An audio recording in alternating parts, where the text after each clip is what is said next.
اچھا یہاں پہ ذرا یہ بات تھا کہ فرض کریں کہ میں ایک جگہ سے گزر رہا ہوں، مغرب کی اذان ہو جاتی ہے، وہاں پہ اہل تشیع کی مسجد ہے، میں نے وہاں جا کے نماز پڑھ لی، میری نماز جائز ہے نا؟ میں یہ عرض کر رہا ہوں کہ یہ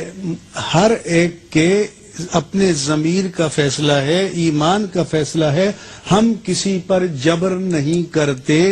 اور جیسے نے کہا کہ لا اکراہ فی الدین، جس طرح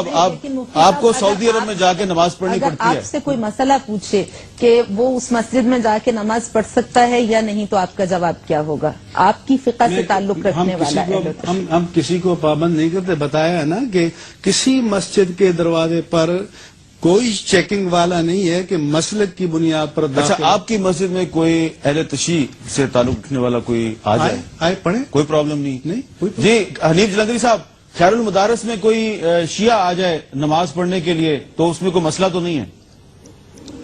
ویلکم، کوئی ایسی بات نہیں ہے، کوئی جو بھی آنا چاہے آئے، ہمارے شکر ہے اس مسئلے پہ تو اتفاق ہے، ایسی پابندی نہیں ہے۔ جماعت کے علماء میرے پاس جو وہاں ان کے جامعہ کے ہیں آئے 2 گھنٹے میرے ساتھ اگر آپ کی آپ کی کسی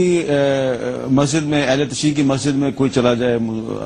دوسرے، میں تو گزارش کیا کہ ہمارے فقہا ہم یہ کہتے ہیں کہ ہم جا کے ان کی مساجد میں نماز پڑھیں تاکہ اتحاد وجود میں آئے، اسلام کا پیغام اتحاد ہے، حج کی روح